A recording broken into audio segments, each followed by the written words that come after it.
What's up, humans? What's up, YouTube? What's up, DC and vicinity? All right, y'all, I'm gonna come to y'all with something that's got a little touch of religious in it, okay? I don't be preaching to nobody, but I will tell you the truth. I read every single page of the Bible twice when I was in prison. I made it a point. I said, I'm gonna read 10 pages a day, which that turned into like 20 a day. I read it once, and I had enough time, I read it again. So try to understand more of it, but I mean, every page of the King James Version twice, y'all. No big deal, I was in prison, that's the only reason I wanted. Another thing, I had never been to church in my whole life, y'all, until I went to prison. Never as a kid, never one time. I heard other family members, my brother, sister, we didn't live together. Like I said, I was given away when I was a baby. And nobody took me to church, y'all. I didn't know God in the Sunday school. I didn't go to nothing. I mean, I had no idea about God. I didn't know nothing. That's why, I will say, I would have done a lot of things I did. I'm quite sure. And I probably think that God led me to prison. I went to prison just to get saved. So I didn't, now mind you, y'all, I understood everything I read. And I know that people messed up. They're going to be, humans are humans and they're all bad, messed up. You know what I'm saying? So I didn't turn into no holy roller, so I watch my moves. I watch what I do. I try to do stuff with respect. And once again, even afterwards, I'm saved. But somebody raped, somebody sexually assaulted my sister's my daughter's sister. And I told her about that story. And where I kidnapped him and pistol whipped him and was going to take him to West Virginia, blah, blah, blah. The police called me. Mind you, all I could do was, more or less is one of those that God forgive me, but you know he deserve it. You know what I'm saying? I understand it. He understands too. But so anyways, we're gonna get on with this. But like I said, I go to prison and I don't have no, I'm trying to, reading it and believing something and not even have no instilled in you. I read this, I learned it on my own. Okay, nobody preached to me until I went to church in prison. And so anyways, I get out. And my mom is seeing this cat, Gary, and we became friends. It was during that Desert Storm War, the first one, not the second one, but that first one. Economy was real bad. Nobody's working and whatnot. Harley. This other cat's a friend of mine. I'm an electrician, as I said. Then I was like a journeyman. I wasn't quite a mechanic yet. I was a advanced helper. You know what I mean? And I get a job. Gary does roofing, my mom's boyfriend. He's a good dude, was a real good dude. Funny, man, he never smoked a joint of weed in his life. He didn't drink, he'd have a beer, man, once in a blue moon, but he did never even smoke pot. Okay, brother was totally opposite. But so, my mom's with a good dude, and all this, and I get a job working with him because on electrical work, I wasn't making enough money. I was making chump change, and here I'm gonna give you like $125 a day. Back then was good money for do roofing and siding. Which is a lot easier than electrical work. Don't take that much thinking. There ain't that much brains involved. It's just all muscle and body.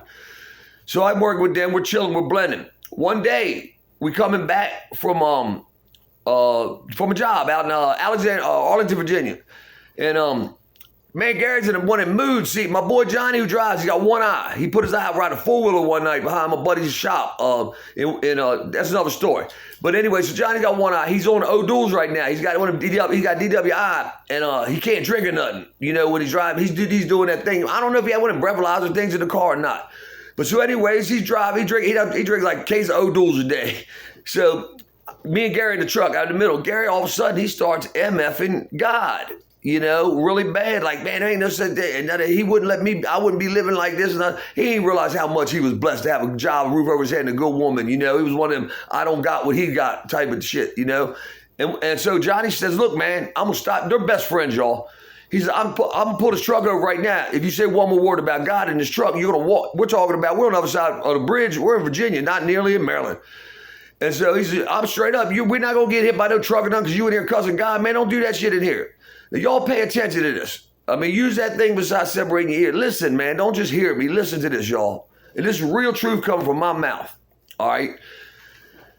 And it's going to tell you too, man, it's a sad shame, but there's a lot of people that ain't where we think they are. So anyways, 2 weeks after this incident, him MFing God, right? Everything, man, that went in here, one ear and out the other. That day, boom, it was gone, it was done. It was never said. He never acted like that before. He never said nothing like that before. But it touched on me too, because mind you, I just realized all this. I was like, man, that's wrong. I'm thinking in my mind. But once again, I'm in no way to preach to anybody because, look at my faults. Everything. I ain't a preacher. But I know right from wrong. Even when I do wrong, I know it's wrong. You know, but anyway, so I'm like, man, that's real bad. That's how you, man, you know, that's blasphemy. You know, that's eternal sin. Like, y'all, man, I'm not lying to y'all. 2 weeks later, he has, I told y'all he never did drugs. He's in the backseat of a car with his brother, a piece of shit, and his friend, another piece of shit. He drives down the street in D.C., Southeast D.C., and all y'all who've been from D.C. know Eaton Street. Man, white people ain't supposed to go on Eaton Street. All right, you know, I go on Eaton Street. I'm strapped when if I went on Eaton Street. I only would go there for one reason. That'd be some business. You know, we try to get, not business, but we try to get wet. You know what I'm saying, y'all? And that's why we went Eaton Street, was just known for water, all right? And y'all know what I'm talking about, water. PCP, liquid PCP. They dip the cigarettes in, you know, bad, terrible, worst drug in the world, devil's drug. You know, they ain't touch that shit, so I don't mess with that shit. So anyways, Gary don't do nothing, but he's in the car. They're going to cop and get a bottle, vanilla bottle, and you shake that up, and they make $1,000. So if you don't make no money on the stuff, man, usually people to get high free, to be honest with you. And so anyway, I mean, if you sell weight bottles like anything else, you make some money. But this is not the place. You don't go copping on the street with $300 and all this stuff, man. You don't, especially if you're white. You don't do that in D.C., y'all. So anyways, what happens? He tests the stuff. His brother goes, whoop, he dips a cigarette in it, smokes it. So that's how you test it. He's tested it. God said it with the bottle. See, you watch him dip it in it. They're going to smoke it, see if it's any good. If it's good, they're going to give him $300. If it ain't, they're leaving. Okay, they don't like it. It says they no good. The guy says, I want $20 for the dipper, for the cigarette, the Sherman stick, whatever you want to call it. Okay? He says, I want $20 for that. They're like, man, I can give you $20, but shit ain't no good. Now look, right then and there, homie, he's supposed to give him $20, no matter whether he's drunk or not, man. He smoked it, he tested it, give him $20. It's over with, be done with that. Don't, especially, I mean, y'all don't understand. You just ask anybody that knows. Man, especially, like, once again, I reiterate, a white guy down there ain't supposed to be starting no beef with nobody arguing over $20. He ain't supposed to be there. So, Rusty, he's arguing with him. Guess what? Shorty pulls out a 45, like a desert, big 45 caliber pistol. He got, the dude driving puts it in the drive. I'm not there, mind you. I know the whole story. My mom was, Rusty, his brother, come back, told the story. I went to the funeral. But anyways, the guy goes to shoot him. The one he will give $20. The gun don't fire. They pull off like clicks. I don't know what happened to it. He had to kill it. Next bullet, it hits Gary, dead center of his chest. He takes one breath. He's dead. He's gone. The man never sold a drug, never smoked a drug, never did belong on a drug strip, never been on a drug strip, never been in D.C., from way out in Charles County. And that keep Maryland country. Guess what? 2 weeks earlier, he cussed God in that truck. And everything else about his life, man, he was a good dude, a clean-cut dude. He was, you had no problem with him. He wasn't a drug addict, wasn't a thief. I mean, it's insane. But 2 weeks earlier, he cussed God, y'all. And how does a man that never been in this situation, all of a sudden 2 weeks later, he's in this situation, and he takes the bullet. He had nothing to do with the drugs, nothing to do with transactions. He gets shot in the chest and killed. Well, I'm gonna tell y'all what I thought when we went to the viewing. Okay, he's laying there, and the preacher says and stuff, and all about, he's in heaven. Man, if he didn't change his ways in 2 weeks, he took the hell express, y'all. If you believe in God, you got to believe in hell.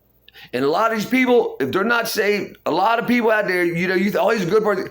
If you read the Bible, you believe it, and you're like that, you also believe there's hell.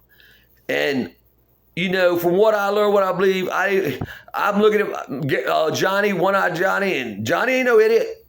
And I said, man, I feel sorry for that poor bastard. You know what I'm saying? I said, I know he's he's hot as hell right now, because unfortunately, I'm looking at him, to this day, I think he went to hell.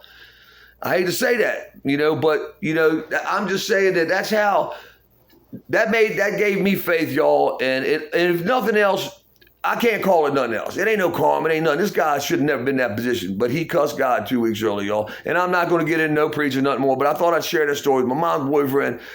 And she did get $50,000 insurance policy. He had 25 and it was double indemnity. And I've got a little scratch, got me a little boat out of it, so he didn't die in vain, y'all. Y'all press like and subscribe. This is DC White Boy out. Say no to drugs, say no to guns. Have a good night.